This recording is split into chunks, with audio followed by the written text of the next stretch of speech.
Boa noite, pessoal. Muito bom ter todo mundo aqui essa noite, uma alegria, um privilégio a gente poder se reunir aqui. E nessa alegria a gente vai começar o nosso momento aqui juntos, para cultuarmos juntos, ouvir da palavra do Senhor, que eu creio assim, hoje vai ser um momento especial. Depois me conta. Vamos ter uma palavrinha de oração? Senhor Deus, obrigado porque podemos nos reunir aqui hoje. O Senhor nos trouxe aqui.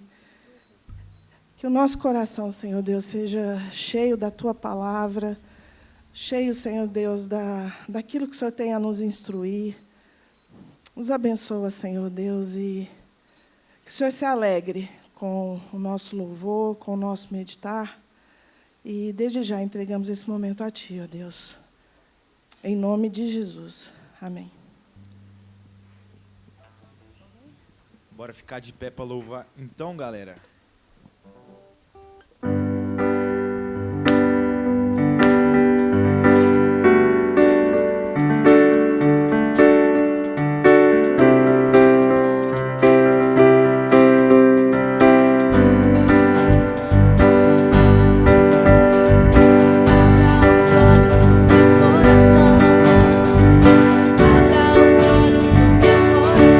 Eu quero te ver.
Na oração do Pai Nosso, Jesus nos ensina a orar, né?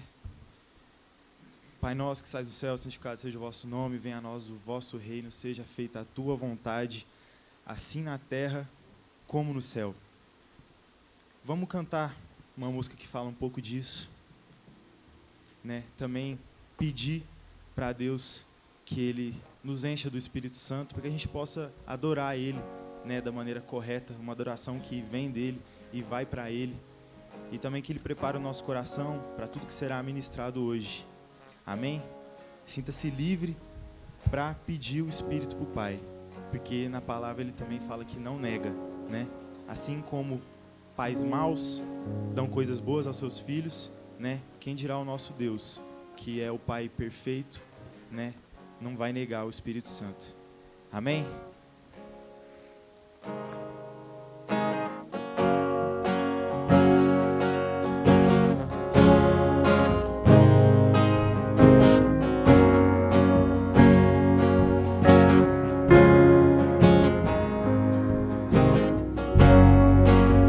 A atmosfera já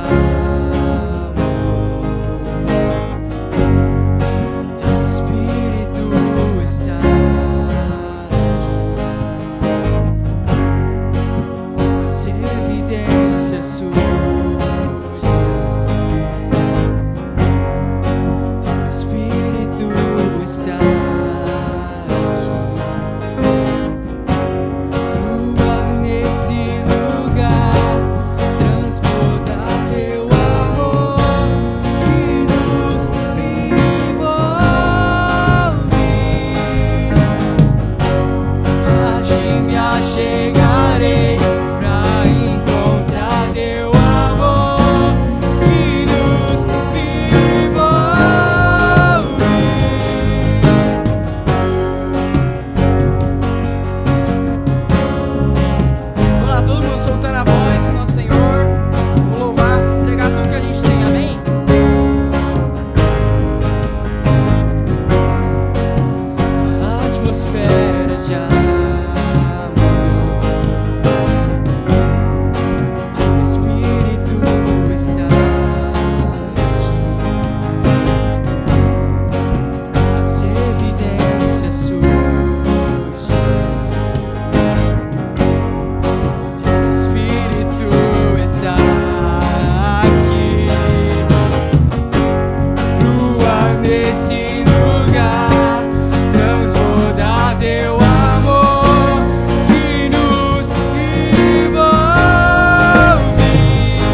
Em Salmos 100, 1 a 3 fala: aclamem ao Senhor todos os habitantes da terra.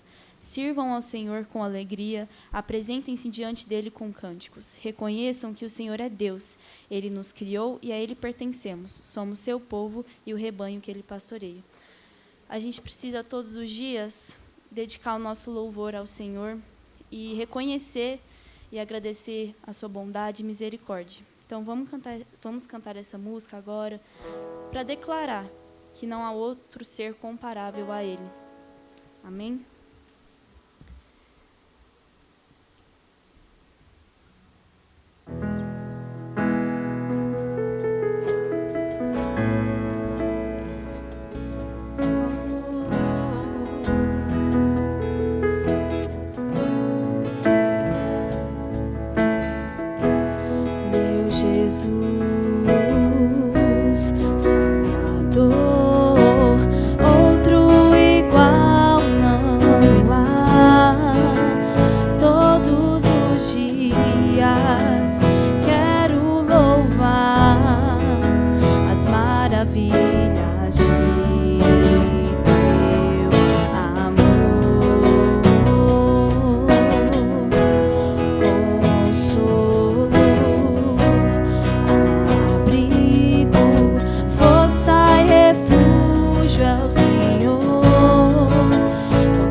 grandes feitos, firmado estarei, sempre te amarei.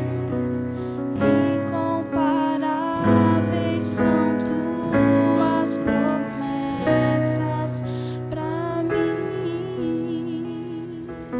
Amém.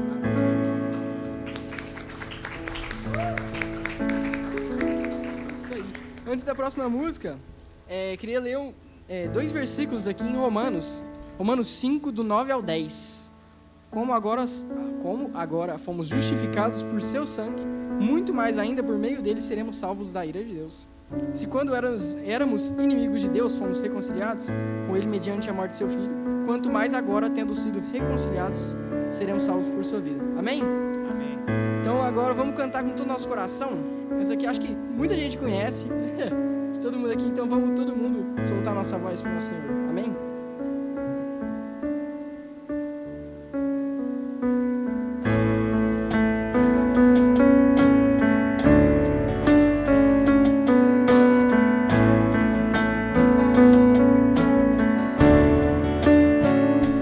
Teu sangue leva-me além, a todas as alturas, onde ouço a tua voz, fala de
noite, igreja. Muito bom a gente poder louvar ao nosso Deus. E, bem, começando aqui, eu só vou dar os recados, né? Primeiro vou falar dos horários dos cultos, que é quinta-feira, 7h30 da... né, 19h30, 7h30 da noite. Tá pequeno aqui, né? Mas quinta-feira, 7h30 da noite. Domingo, 9h30 da manhã. Que tem café da manhã aqui. Quem quiser vir, 9h30 às 10h está o café servido. E o nosso culto de agora, né? Que começa às 18h30. E agora a gente tem o Linktree, que vai colocar aqui. Linktree que vai dar acesso a vários links aqui. O link dos pequenos grupos, o canal do YouTube, o Instagram. E mais... Vamos dar o slide. E também vai ter acesso a esses ministérios aqui, né? Muitos ministérios conhecidos, né? Como o Alfa, o Ministério Infantil, mas vai ter acesso a todos esses ministérios. E, bem, meu pai pediu para avisar vocês que o estacionamento aqui do lado está livre para quem quiser usar todos os domingos, viu? Caso esteja difícil arranjar um lugar para estacionar, lá vai estar disponível para a gente aqui da igreja. E queria saber se tem algum visitante aqui hoje. Vocês sejam muito bem-vindos. Quem estiver perto aí puder cumprimentar.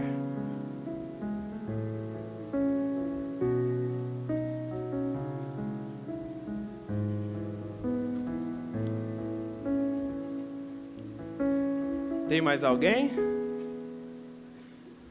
Não? Então tá. E sobre o Ministério dos Adolescentes, o SALT, eles vão finalizar amanhã, né, dia 1º de julho, às 7 da noite, na casa do Pablo, condomínio Esplêndido, Rua 5, casa 407, onde vai ter um filme, né, vai ser o Cine SALT. E é isso, é porque mudou o horário. Aí vai ser... Não, mudou o dia. Então vai ser dia 1º de julho, amanhã. E agora os dízimos e ofertas. Um compromisso de quem já é aqui de casa, né? Quem não é. Não fiquem constrangidos nem nada. Mas tá aqui o gasofilácio, a maquininha, o QR Code do Pix.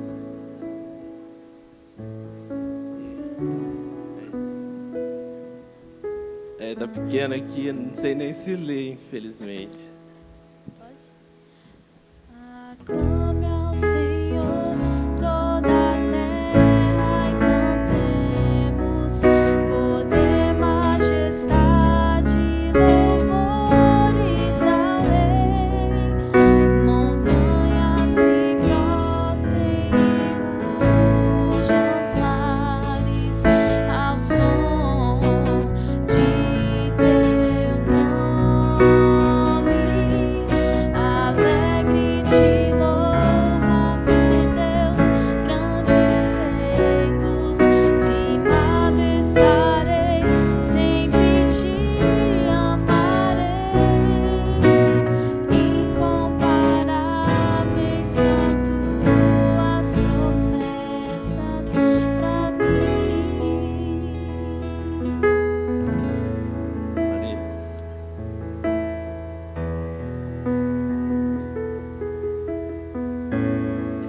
Boa noite, gente.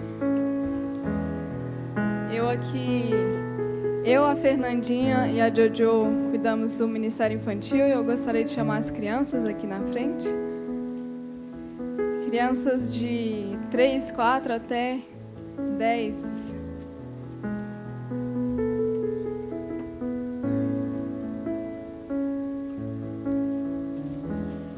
Faz tempo que eu não falo o que nós fazemos lá. E aí, agora que tem novas crianças, eu gostaria de falar de novo. As crianças estão aprendendo memorizando perguntas e elas memorizam as respostas. Hoje nós estamos na pergunta 22. E lá a gente faz assim, a gente... Senta aqui que hoje vai demorar um pouquinho mais. Né?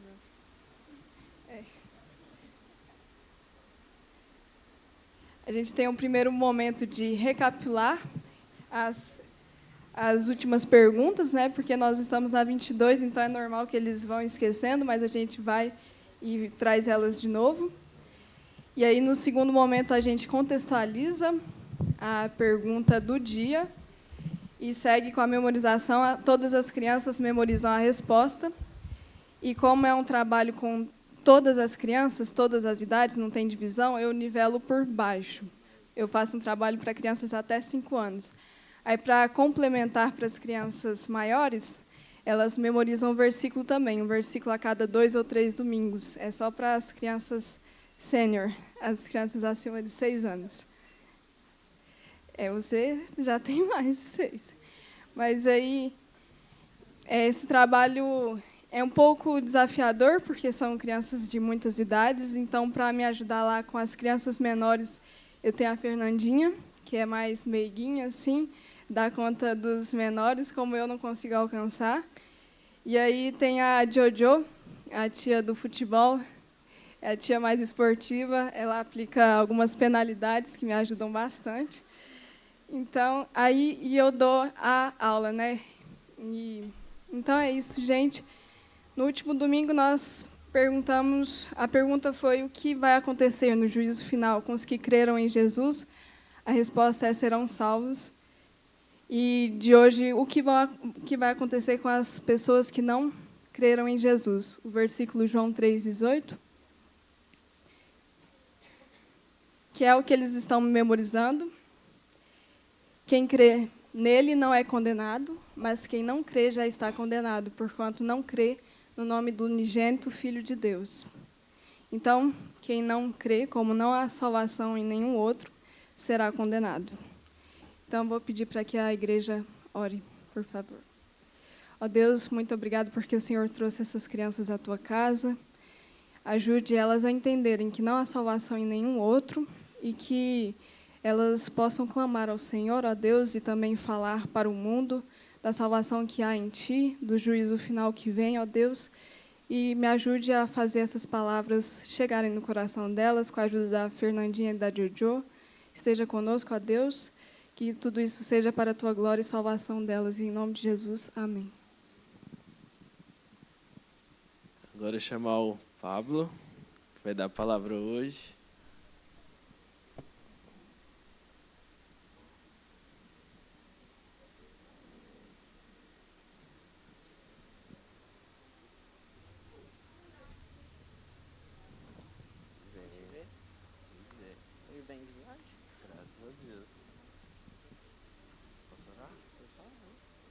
Então vamos orar pela palavra. Senhor Deus, muito obrigado por mais esse dia de vida que o Senhor deu a cada um de nós.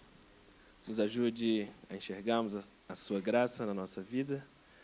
Muito obrigado pela vida do Pablo, que vai dar a palavra para a gente hoje. Peço para que o Senhor use ele para falar somente a Tua palavra e para que ela faça diferença na nossa vida, no nosso coração. Peço para que o Senhor nos ajude a prestarmos atenção, a absorvermos essa palavra e a meditarmos nela ao longo dessa semana. Em nome de Jesus, o nosso Salvador, que nós oramos. Amém. Obrigado.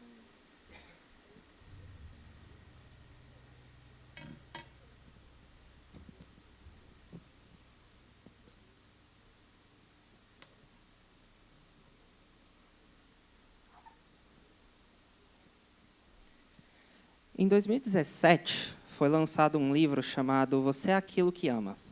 Ele é escrito pelo autor James Smith. E o James Smith, ou James K. Smith, como ele é mais conhecido, ele tem PhD pela Villanova University e é professor de filosofia na Calvin College. Ele também tem vários estudos na área de teologia. E esse livro tem uma tese muito interessante. Esse livro, assim como o título dele, Você é Aquilo que Ama, ele traz a tese de que nós nos tornamos aquilo que nós amamos, de acordo com o título, certo? A sinopse desse livro é basicamente o seguinte: você é aquilo que ama, mas pode ser que você não ame o que pensa que ama. nosso coração é moldado fundamentalmente por tudo o que adoramos. Talvez, sem perceber, somos ensinados a amar deuses rivais em lugar do verdadeiro Deus, para o qual fomos criados. Embora tenhamos a intenção de moldar a cultura, nem sempre temos consciência de quanto a cultura nos molda. Em Você é Aquilo que Ama, J.K. Smith nos ajuda a reconhecer o poder formador da cultura e das possibilidades transformadoras das práticas cristãs, redirecionando nosso coração para o que de fato merece nossa adoração. Esse livro ele é bem interessante em diversos aspectos. Ele é parte do doutorado desse professor. E esse doutorado ele basicamente dividiu em 3 e lançou 3 livros, basicamente em sequência, para defender a tese dele para um público maior, que não seja um público acadêmico.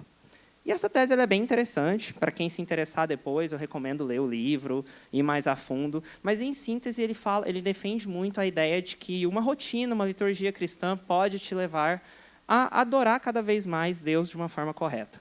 Só que o grande ponto que chama a atenção para mim, principalmente no Você é Aquilo que Ama, é a frase inicial, vamos dizer assim.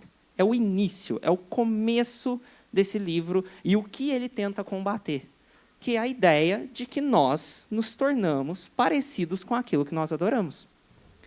Para quem é casado, percebe muito que a gente, conforme vai convivendo com a pessoa, você começa a ter os mesmos trejeitos, você começa a gostar das mesmas coisas, dos mesmos ambientes, você começa a ter o mesmo gosto ali da tua esposa, do teu esposo, em alguns aspectos. Em outros, parece que vai a vida inteira e não ajusta. Se com a nossa esposa, com o nosso marido, já é assim, quem dirá com o Todo-Poderoso? Com aquilo que nós adoramos. É muito interessante que você encontra irmãos de fé, com grande tempo de jornada, realmente apaixonados em Deus, e você vê neles algo diferente. E você vê, nossa, o que será que esse irmão tem? Aí a gente fica pensando assim, não, ele deve ter uma receita, né? Um segredo. Ele ora 4h20 da manhã, ele ora de joelho em cima de um negócio para poder receber Deus mais. É por isso que ele é tão crente. Ou então a gente inventa umas outras coisas, né? Ah, não, é porque ele ora com a mão para cima ou com a mão para baixo. Não, gente. É que essa pessoa, ela começa a conhecer Jesus cada vez mais e o coração dela começa a se moldar àquilo que ela adora. E é muito interessante que esse tema da adoração e do que adorar permeia a Bíblia. Nas últimas 3 ministrações, nós falamos sobre esse tema de idolatria. E hoje é o dia que nós vamos finalizar esse tema. E nós vamos fechar e entender aquilo que Deus tem trago para a nossa igreja, através, né, da vida dos irmãos que aqui ministraram, e também aquilo que nós podemos entender e como, né, vencer isso, que muitas vezes é um pecado que a gente acha que, poxa, não está comigo, mas conforme você foi ouvindo as palavras, eu tenho certeza que alguns começaram a refletir se você realmente não tem caído nisso ou não. Ou até mesmo de forma até sem querer. Afinal, criando aquele, quem lembra aí da primeira palavra que eu ministrei, Jesus pessoal. Você cria um Jesus à sua imagem e semelhança, ao invés de adorar aquele que te criou, imagem e semelhança dele. Baseado nesse contexto inteiro, um dos livros mais interessantes da Bíblia, na minha perspectiva, é o livro de Isaías. O livro de Isaías ele parte, pelo menos, de 2 perspectivas. Uma, por obra literária. Então, se você lê Isaías de capa a capa, digamos assim, você vai entender que parece uma grande narrativa. Por mais que tenha alguns pontos meio soltos, ele parece um livro que você pega e lê mesmo. Ao invés daquela coisa poética como Jó, poética como Salmos. É um livro um tanto quanto narrativo. Mas ele também tem uma estrutura teológica muito forte. Tem muitos irmãos que acreditam e gostam de definir Isaías como uma mini-bíblia, onde ele trata como praticamente todos os temas que abrangem todos os outros livros. É o livro resumo, vamos chamar assim. Ele tem 66 capítulos. E esse livro consegue abranger basicamente ou praticamente toda a teologia bíblica, começando em Deus, passando pela criação e depois pela redenção, culminando em um destino final. Será que lembra a Bíblia? Começa na criação, conta um pouquinho da queda, depois passa ali um período para entender como que essa redenção acontece da humanidade, e lá no último livro, um destino final. É muito interessante como Isaías se posiciona dessa forma. Isaías, a palavra Isaías, ela significa Yahvé salva, ou Deus que salva, se você preferir. E é interessantíssimo porque Isaías ele traz Deus de um jeito que nenhum outro livro da Bíblia traz. Nenhum. Isso não são palavras somente minhas, mas também de D.A. Carson, que, independente da linha teológica que você tiver, provavelmente você também, caso você seja um pouco mais debruçado nos temas teológicos, você provavelmente reconheceu esse nome. E hoje ele é um dos teólogos vivos mais importantes do planeta, independente da sua linha teológica. É muito interessante que ele também trata do jeito que eu vou te dizer agora. Que, na visão dele, Isaías traz uma apresentação irrefutável de um futuro salvador para Israel e para o mundo. E, além disso, é a mais completa e profunda visualização individual de Deus na Bíblia. Em Isaías, Deus é absolutamente transcendente. Deus ele não é um Deus que apenas faz isso e faz aquilo. Muitas vezes, em diversos livros da Bíblia, a gente encara o Deus de uma forma que ele vai lá e executa X coisa para um povo, e por isso o povo entende que ele é Deus, e aí começa a conhecer Deus. Vide o Mar Vermelho. Abriu o Mar Vermelho, ou então foi lá e aconteceu tal coisa. Então você vê Deus se revelando em pedaços, vamos dizer assim. E existe uma revelação completa na Escritura. E aí a gente entende quem Deus realmente é. No entanto, em Isaías, você consegue perceber essa completude de uma vez só. Ele te traz essa transcendência incomparável de Deus. E nisso, esse teólogo ele ainda diz mais. Ele diz o seguinte: não há outro ser como ele em todo o universo. Ele é completamente incomparável e santo. E nessa estrutura, Isaías apenas analisado. Então, analisando apenas esse livro da Bíblia, a gente percebe esse retrato majestoso de Deus. Considerando essa riqueza nesse livro, é dele que a gente vai falar hoje. Hoje nós vamos abrir o livro de Isaías juntos. Nós vamos estudar um pouquinho do que Deus tem feito através dessa obra. É interessante que esse livro, para muitos estudiosos, inclusive o D.A. Carson, ele é dividido em algumas estruturas, da seguinte forma. Repete comigo: introdução, chamado, confiança, graça e justiça. Então, são basicamente 5 tópicos. No início, ali do capítulo 1 ao 5, tem uma introdução do que aquele livro vai falar e tudo mais, o que está acontecendo em Israel, qual que é o contexto daquele livro. No capítulo 6, existe um chamado, que é quando Isaías vê o trono de Deus, os anjos cantando, santo, toda aquela coisa acontece. Então, existe um chamado para Isaías naquele momento. E então, Isaías entrega 3 coisas em blocos, que é a confiança em um Deus supremo, a graça desse Deus supremo e a justiça dele, que também é suprema. Nisso, nós vamos concentrar hoje na estrutura da graça. Para falar desse livro inteiro, nós precisaríamos de 1 ano ou mais aqui em cultos expondo. Mas hoje a gente vai concentrar num pedacinho que eu costumo dizer que é o central de Isaías. E aí isso já é meu mesmo, não é de nenhum outro teólogo. Na minha visão, essa é a estrutura central de Isaías. Acho que todo mundo aqui na igreja, que frequenta aqui há um tempo, já ouviu essa música aqui no altar, que é mais ou menos assim. Por favor, irmãos, não reparem, eu não sei cantar. Mas ela é mais ou menos assim. Ele não tinha qualquer beleza ou majestade para nos atrair. Nada havia... Como é que é o resto dela? Essa música, ela canta Isaías 53, que, na minha visão, é o centro de Isaías. É o centro. E é muito interessante que, se Isaías é uma mini-bíblia, o centro dessa mini-bíblia foca no objetivo único da Bíblia: apresentar um cara chamado Jesus. Isaías ainda nem entendia que esse Messias viria no formato daquele Jesus exato que foi revelado e completo. Afinal de contas, Jesus rasga o véu e a partir dele a gente vê tudo. Mas ali, mesmo em meio às sombras do Velho Testamento, Isaías conseguiu trazer, nessa canção que a gente canta aquele capítulo, uma grandiosidade de quem o Messias Jesus é. Só que, vamos entender uma coisa. Para entender essa grandiosidade, o povo precisava estar um pouquinho, pelo menos, preparado, certo? Eles precisavam entender que a adoração deles deveria estar direcionada para esse Jesus que viria, que foi revelado ali, escancarado, profetizado em Isaías 53. Então, nós não vamos falar de Isaías 53. Nós vamos falar de um capítulo um pouquinho antes. Vejam só. Lá entre Isaías 40 e 55 é o bloco da graça. E dentro desse bloco da graça, que culmina ali, principalmente em Isaías 53, existe um capítulo que é o capítulo 44.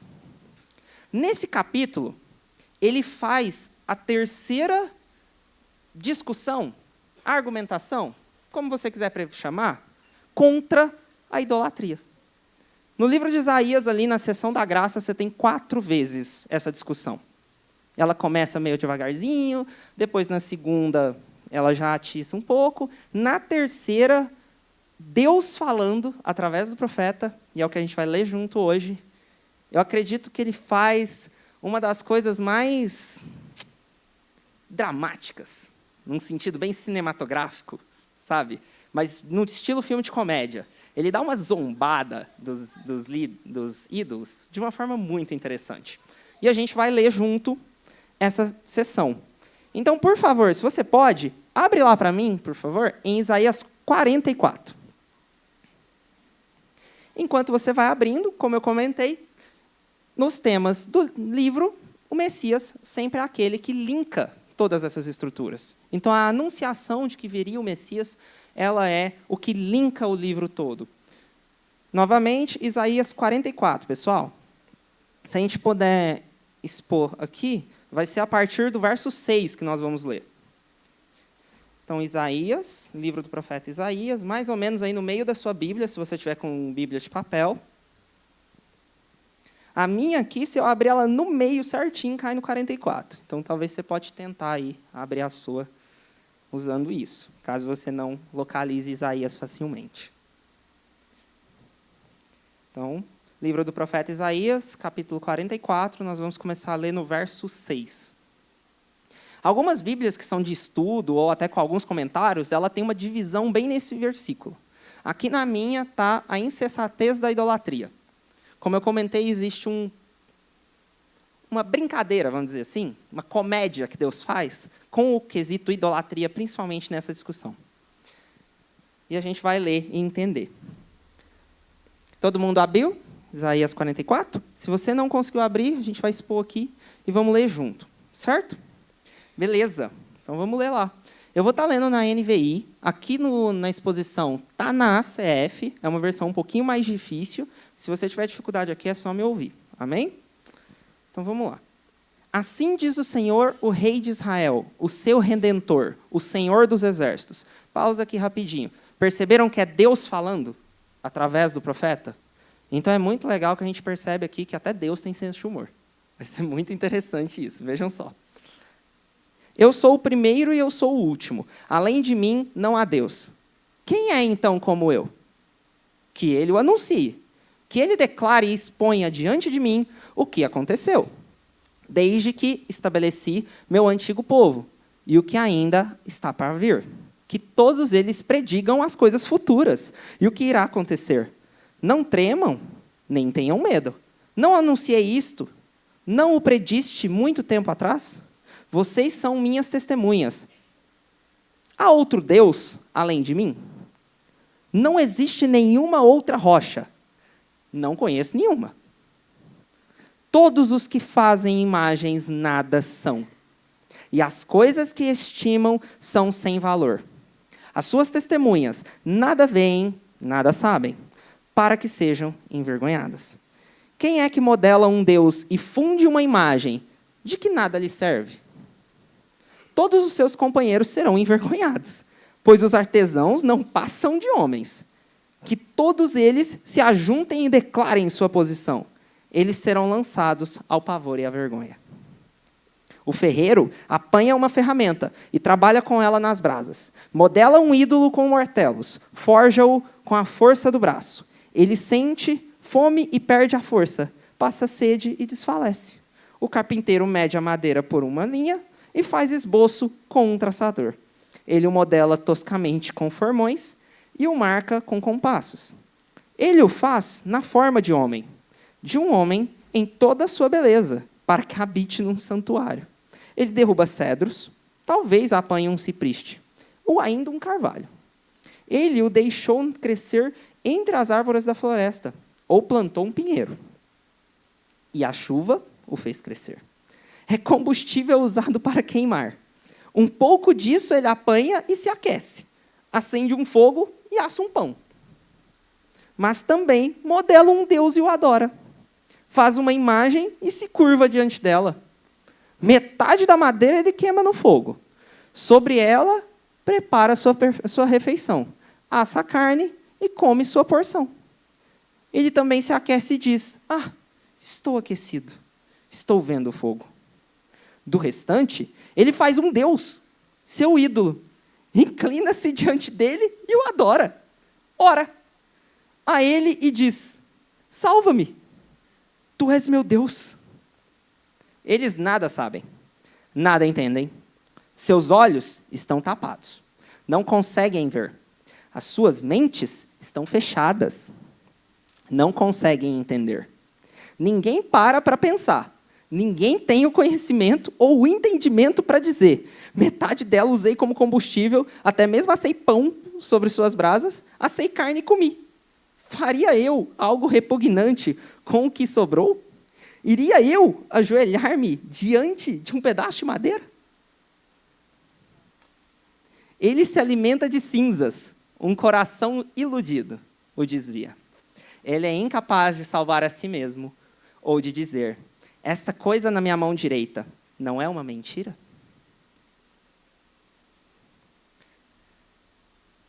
Às vezes a gente lê esse tipo de texto e fala: nossa, mas realmente, né, o povo daquela época precisava ali parar de ser um pouquinho lelé da cuca.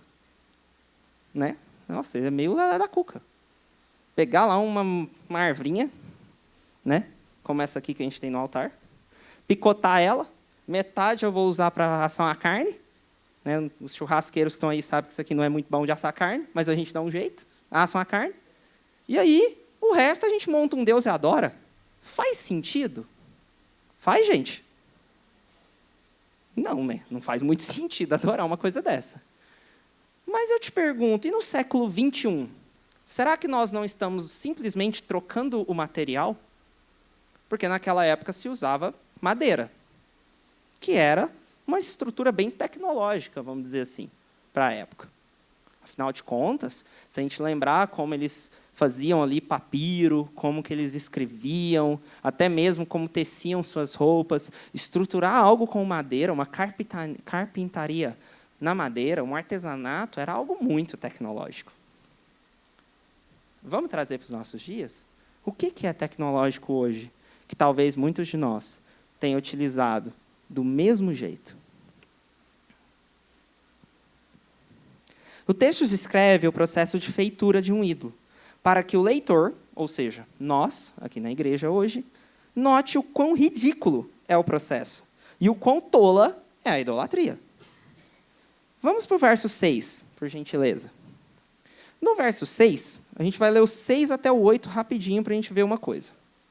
Assim diz o Senhor, o Rei de Israel, seu Redentor, o Senhor dos Exércitos. Eu sou o primeiro e eu sou o último. Além de mim, não há Deus. No verso 6, gente, já tem que a gente fala um statement, né? Já tem um ponto que Deus marca. Eu sou Deus, ponto. Eu sou Deus. Deus, ele marca um ponto para poder discorrer aqui a sátira humorística que ele traz, para poder mostrar o quão o ídolo é algo ridículo. Depois ele continua. Quem é então como eu? Afinal de contas, se Deus é Deus, quem é como ele? Existe algo como ele? Que ele o anuncie, que ele declare e exponha diante de mim o que aconteceu desde que estabeleci meu antigo povo e que o ainda está por vir, que todos eles predigam as coisas futuras e o que irá acontecer. Não tremam, nem tenham medo. Não anunciei isto e não o predisse muito tempo atrás? Vocês são as minhas testemunhas, não há outro Deus além de mim, não existe nenhuma outra rocha, não conheço nenhuma. Os israelitas aqui, eles são tratados, então, pessoal, como testemunhas de Jeová. É engraçado, né? Hoje a gente tem até uma denominação, né, vamos dizer assim, uma igreja, algo que saiu ali e utilizou desse termo. Mas aqui, em Isaías, a gente entende que ele aponta para o Messias, algo que nessa denominação eles têm um pouco de problema de entender. Mas nós aqui, como cristãos protestantes evangélicos, nós entendemos que esse testemunho, de fato, é sobre Deus, Yahvé, predizer coisas futuras, algo que nenhum ídolo faz. E Deus conclui, além de mim, não há Deus. Então, Deus ele se posiciona como único. Ele se posiciona num sentido de não existe nada que você possa fazer com as suas mãos, que você possa criar, que terá ali o poder de Deus, que será Deus. Se a gente começar no 9, que a gente fez a leitura, aí a leitura ela seria mais longa, mas do 9 ao 20, nós entendemos que fazer ídolos é basicamente tolice. A Bíblia é muito clara, ela traz etapa a etapa como que esse ídolo é construído.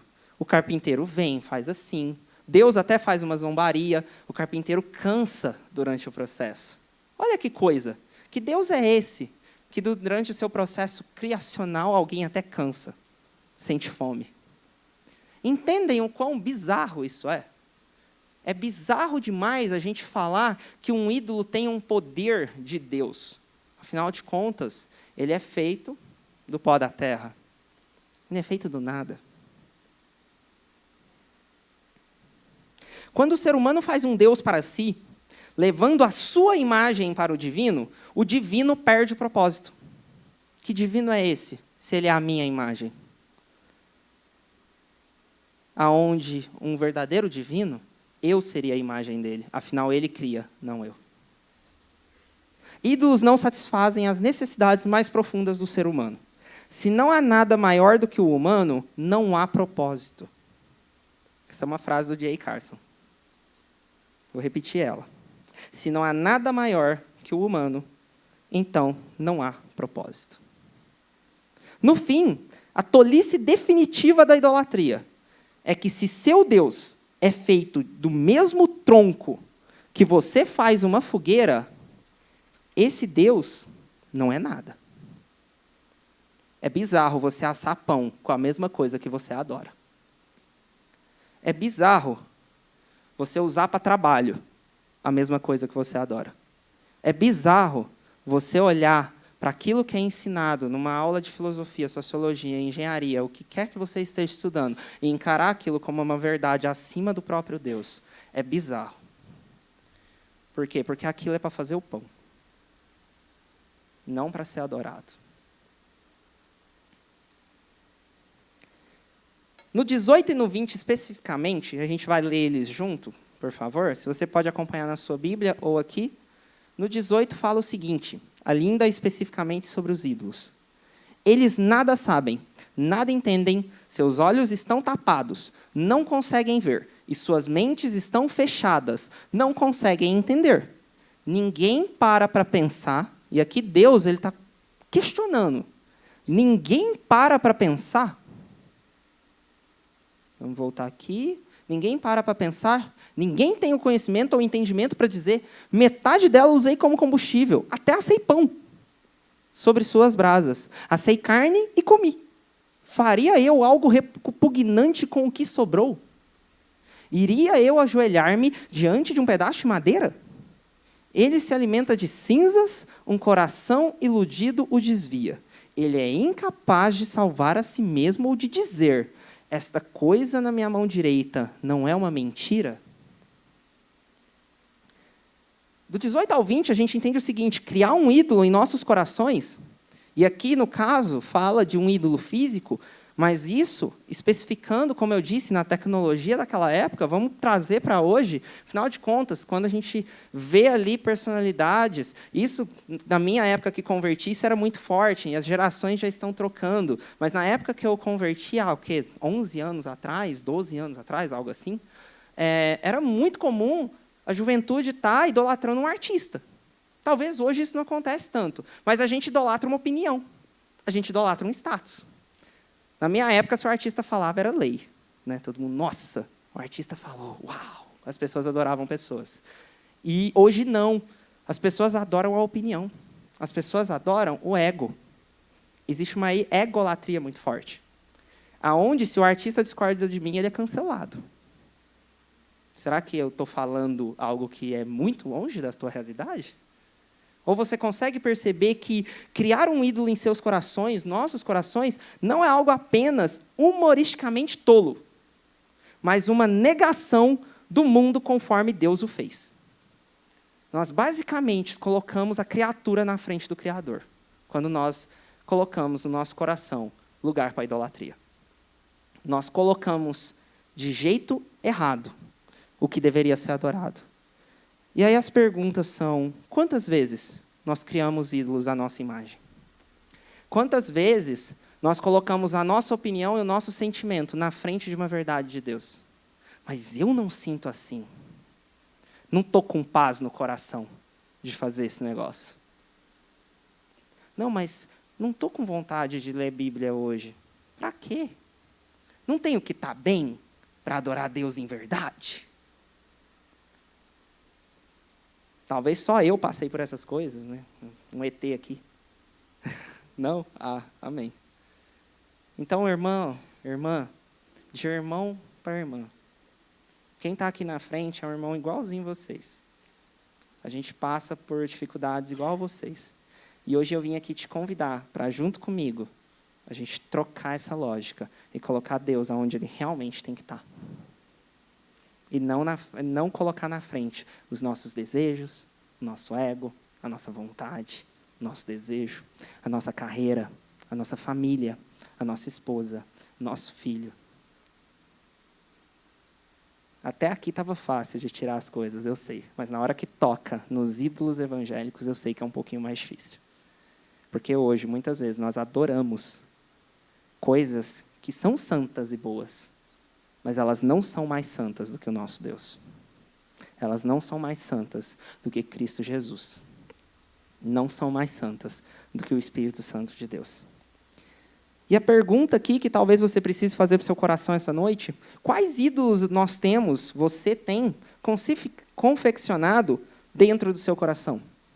Ídolos políticos? O ex-presidente, o atual presidente? Um deputado que você admira muito? Ídolos sociais, como igual tinha muito na minha época que eu converti, algum artista, algum influencer, alguma pessoa que para você é uau. Um pregador, um pastor, um irmão. Ou ídolos próprios. Idolatria, egolatria, o seu coração, as suas vontades, o seu mindset. O que você tem colocado? O dinheiro, a carreira, a fortuna, o status. Nós viemos do pó da terra e para ela nós voltaremos. Podemos ter em nós capacidades criativas, e isso é real. Muitas vezes, quando a gente prega palavras como essa, alguns irmãos que são um pouquinho mais avivados, eles podem cair ali no texto de, por exemplo, Salmo 82, 6, ou João 10, 34, que tem ali aquela alegoria de Deus dos deuses, né? Onde, por algumas interpretações, você pode empurrar de que Deus estaria referindo àqueles que são filhos dele como pequenos deuses. Pelo poder criativo, talvez, por alguma outra interpretação. E tudo bem, eu não quero brigar com você nesse sentido. Mas eu quero te dizer o seguinte: pequenos deuses voltam para a terra. Nós somos pó da terra e para ela voltaremos. O Deus de idolatria que as pessoas criarem vai voltar para o pó da terra. Nem mesmo as esfinges que estão aí há milhares e milhares de anos Daqui milhões e milhões de anos não estarão mais. Mas sabe o que vai ter daqui milhões e milhões e milhões de anos? Até o fim dessa era? Deus. Porque Ele não muda. Mesmo que o tempo acabe, Deus ainda é Deus. Mesmo que tudo que a gente conheça, e quiçá vai conhecer um dia, evaporasse, Deus ainda seria Deus. Cristo já teria morrido naquela cruz. Porque a palavra de Deus diz que Ele foi crucificado antes da fundação do mundo. A cruz de Cristo, ela é acima de qualquer coisa, ela é acima de qualquer tempo, de qualquer qualidade, ela é acima de qualquer coisa. Mesmo que você tenha uma interpretação positiva, e eu sou do time dos positivos, eu não gosto daquela teologia derrotista, aonde a gente tem que ser derrotado para ser crente. Não sou desse time. Tem muita gente que acha que eu sou até demais para o outro lado. Tudo bem.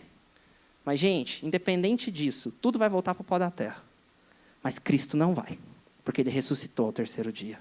E Ele está à direita de Deus Pai, intercedendo por nós. E é até Ele que nós devemos levar o nosso coração, porque Ele é eterno. Ele é Deus. E não a nossa opinião. E não o nosso dogma. Mas sim Cristo Jesus, morto, crucificado e ressuscitado. Podemos ter em nós capacidades criativas, mas nem mesmo a maior das engenharias irá durar para sempre. Como o exemplo que eu dei, em 1 milhão de anos não haverá pirâmides, não haverá tronos. Tem uma música muito legal que toca hoje em dia, que é aquela Único, que fala: onde estão os tronos de outros reis, dobrados ao chão, até o meu coração me deu. Essa música é linda. Se você não conhece, escute. E nela tem essa passagem que é muito interessante. Onde estão os tronos? Gente, onde está o Império Romano? Onde está? Se não nos livros velhos de história. E onde Cristo está? Onde estão os sumos sacerdotes, que tinha toda uma pompa? Onde estão? Onde estaremos nós? Mas Cristo continua reinando. Ainda haverá Deus. Haverá o Cordeiro que morreu antes da fundação do mundo. Haverá Cristo reinando para todo sempre. E nesse ponto, aonde Deus termina seu discurso, através do profeta, ele chega no ponto chave da nossa palavra de hoje, que está no versículo 21. Vamos abrir ele aí. Isaías 44, verso 21.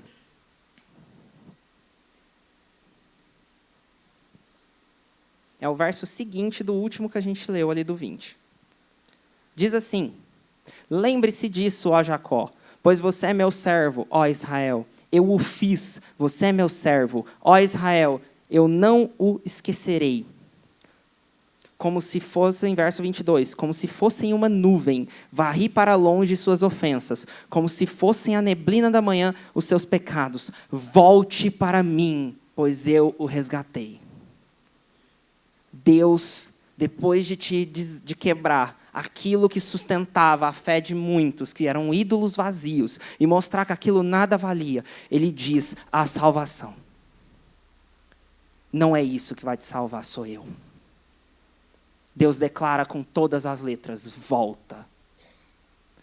Eu não sei como estão os corações aqui hoje, mas pode ter alguém que precisa ouvir isso. Volta. Pode ser que você veio na igreja empurrado. Ou então você veio aqui e falou assim: é uma última vez que eu vou lá porque eu não aguento mais isso. Volta teu coração para Deus. Jesus hoje te convida, vem. Assim como Ele, após quebrar aquilo que para pessoas eram a sustentação da vida delas, e é o que a gente faz muitas vezes com ídolos, colocamos isso como a sustentação e base da nossa vida. Depois que Deus quebra isso, Ele te anuncia a verdadeira salvação, que é nele. Volte para mim, pois eu o resgatei. Volte para Jesus, você que se afastou. Afinal, assim como Deus resgata Israel da idolatria e do exílio, este último por meio de Ciro, que governou a Pérsia, hoje Cristo nos resgata. Cristo nos convida a conhecer a cruz e a ressurreição. o caminho, a verdade e a vida. É dia de deixar os ídolos mortos no caminho e render o nosso coração ao Cordeiro de Deus, que tirou o pecado do mundo. No verso 23, e eu queria que você só me ouvisse agora, diz o seguinte: cantem de alegria, ó céus, pois o Senhor fez isso.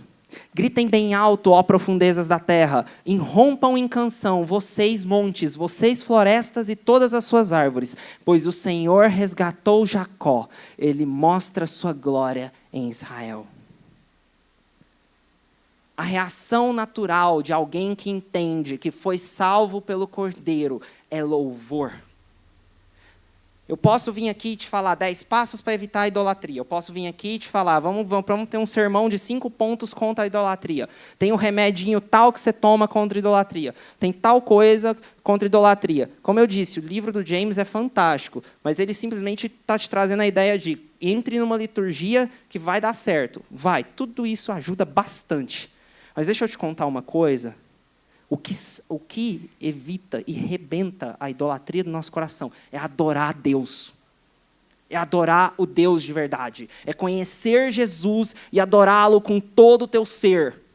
Coisa que, quando você vem numa igreja, você não aguenta e canta alto. E não porque você está se mostrando, porque você está na frente de Jesus e fala, cara, eu preciso de você. Às vezes você é tímido, mas no teu coração vai estar fervendo por Jesus. Sabe, adorar a Deus de verdade, glorificar o nome dEle, colocar Ele na frente de tudo na tua vida. E eu não estou falando de igreja, eu estou falando dEle. Porque tem muita gente que confunde ministério com Jesus.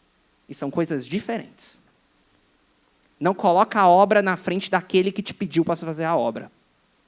Jesus é mais importante.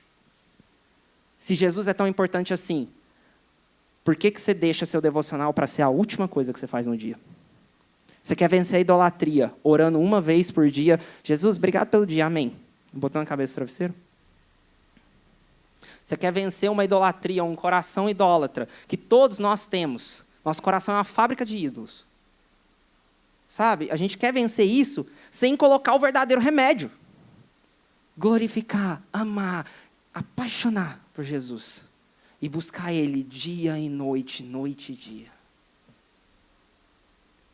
Você já pensou como vai ser o céu? Se a gente não gosta de glorificar e amar Jesus aqui na terra, quem dirá como vai ser no céu? Essa é a coisa que a gente mais vai fazer lá, gente. Ah, pá, mas lá vai ter várias coisas para fazer, vai ser da hora. Ok. Mas o principal é o que está no centro da cidade. Se você nunca leu isso, vai ler Apocalipse 21 e 22. No centro da cidade, o Cordeiro que ilumina. A coisa mais bela de todas, na qual o nosso coração tem que sonhar em ver. Sonhar em ver. E quando a gente sonha com isso, cantar louvores apaixonados para o nosso Deus, porque é Ele que merece toda honra, toda glória e todo louvor. Para de cobrir teu coração com um monte de coisa que não é Jesus. Pablo, mas é importante a carreira. Sim, é. Como eu disse, eu sou do time do outro lado, eu não sou do time dos derrotistas. Mas, cara, se Jesus não é a base, de nada serve o resto. Não adianta nada ter uma carreira bem-sucedida sem Jesus. Não adianta nada ter uma faculdade fantástica sem Jesus. Não adianta nada você ter uma mesa cheia de netos e filhos, aonde Jesus não é glorificado naquela mesa. Jesus deve e tem que ser o centro da cidade, o centro do teu coração. Que glória seja dada ao único Senhor, glória, honra, força e poder, ao nosso Rei Jesus. Que o Filho, o Pai e o Espírito Santo sejam adorados e louvados no teu coração, em todos os dias de sua vida. É o que eu oro e é o que eu desejo para você, que está aqui nessa noite. E para todos que você ama, e que você tenha a oportunidade de anunciar esse evangelho da graça, para todas as pessoas que você encontrar. Independente da cor, tamanho, jeito, quem for. Que Jesus seja o centro da tua vida. Que todos os dias até que Ele venha e por toda a eternidade depois que Ele vir. Em nome de Jesus.